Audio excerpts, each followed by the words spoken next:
Hello buddies, welcome to syams specials. నేను మీ శ్యామల. ఈరోజు మనం కొత్తిమీర రైస్ ఏ విధంగా చేసుకోవాలో చూద్దాం. చాలా సింపుల్ ఉంటుందండి. అయితే దీనికి కావాల్సిన పదార్థాలు ఏంటంటే దాల్చిన చెక్క పావు అంగుళం, 2 ఇలాచీలు, 4 లవంగ ముక్కలు, 1 అర టీ స్పూన్ షాజీరా, 1.5 గ్లాసు బియ్యం, 1 స్పూన్ అల్లం వెల్లుల్లి పేస్ట్, కొంచెం పుదీనా, 1 టొమాటో, 1 పెద్ద ఉల్లిపాయ, కొంచెం కొత్తిమీర 1 అరకట్ట అయితే కావాలండి. 6 పచ్చిమిరపకాయలు అనమాట.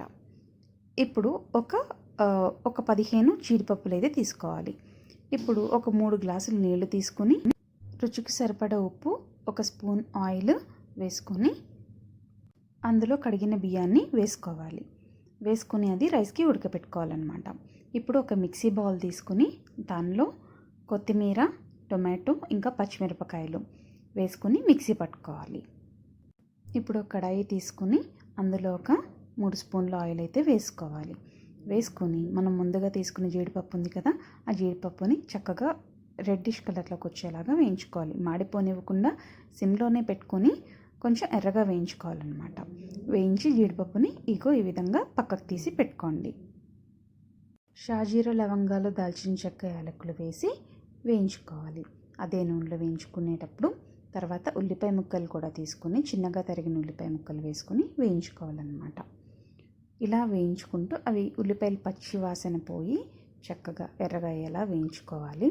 వేయించుకుని అందులో అల్లం వెల్లుల్లి పేస్ట్ వేసుకొని ఈ విధంగా కలుపుకోవాలి. కలుపుకుంటూ అలా ఉన్నప్పుడు కొంచెం అందులో ఉన్న పచ్చి స్మెల్ పోయే వరకు కూడా మీడియం ఫ్లేమ్లో పెట్టి వేయించుకోండి. ఇందాక మనం మిక్సీ పట్టుకున్నాం కదా కొత్తిమీర, టొమాటో, పచ్చిమిర్చి, ఆ పేస్ట్ని తీసుకొచ్చి ఈ ఉల్లిపాయల్లో కలుపుకోవాలన్నమాట. కలుపుకున్న తర్వాత మనం ఈ కొత్తిమీర పేస్ట్కి సరిపడేంత ఉప్పును వేసుకోవాలి. ఎందుకంటే ఇందాక అన్నం ఉడికేప్పుడు ఉప్పు వేసుకున్నాం కదా, అన్నం ఉడికించుకునేటప్పుడు కూడా, అందుకని తక్కువగానే ఉప్పు వేసుకుంటాం.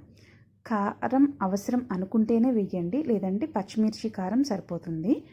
1 స్పూన్ గరం మసాలా పౌడర్, ఇంకా పుదీనా ఇందాక ఉంచుకున్నాం కదా, 1 గుప్పెడు పుదీనా రేకులు వేసి వేయించుకోవాలి. ఈ విధంగా అందులో వాటర్ వచ్చింది కదా, వాటర్ అంతా కూడా ఎగిరిపోయి ఆవిరయ్యే వరకు కూడా ఇలా వేయించుకోవాలి. ఇదంతా కూడా మీడియం ఫ్లేమ్లో పెట్టి వేయించుకోవాలండి. వాటర్ అంతా ఎగిరిపోయాక మన దగ్గర ఉన్న రైస్ని వేసుకోవాలి. ఇందాక రైస్లో ఉప్పు వేసుకున్నాం కనుక ఇంక ఉప్పు ఏమీ చల్లుకోము. అదే రైస్లో సాల్ట్ వేసుకోకపోతే ఇలా కలుపుకునేప్పుడు ఉప్పును వేసుకుని కలిపి పెట్టుకోవాలి. అయితే మొత్తం అంతా కూడా కలిసేలాగా మంచిగా కిందికి మీదకి కలుపుకోవాలన్నమాట. అయితే అన్నం కొంచెం పలుగ్గా ఉంటేనే బాగుంటుందండి. ఒకవేళ ఎక్కువ ఉడికిపోతే కనుక కొంచెం ముద్దలా అవుతుందన్నమాట.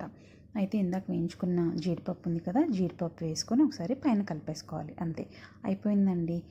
వేడివేడిగా కొత్తిమీర రైస్ తయారైపోయింది. అయితే అది మనం కీరాతో కలిపి తింటే చాలా మంచిదన్నమాట. అందు గురించి కీరాతో కలిపి కాంబినేషన్గా తింటారు, లేదా పెరుగు పచ్చడితో కూడా తినచ్చు. బ్లడ్ తక్కువ ఉందనుకునే వాళ్ళకి ఇది ఒక ఇన్స్టాంట్ ఫుడ్ అండి, చాలా బాగుంటుంది. మీకు నా వీడియో నచ్చినట్లయితే తప్పకుండా లైక్ చేయండి, షేర్ చేయండి, సబ్స్క్రైబ్ చేయడం మర్చిపోకండి. Thanks for watching.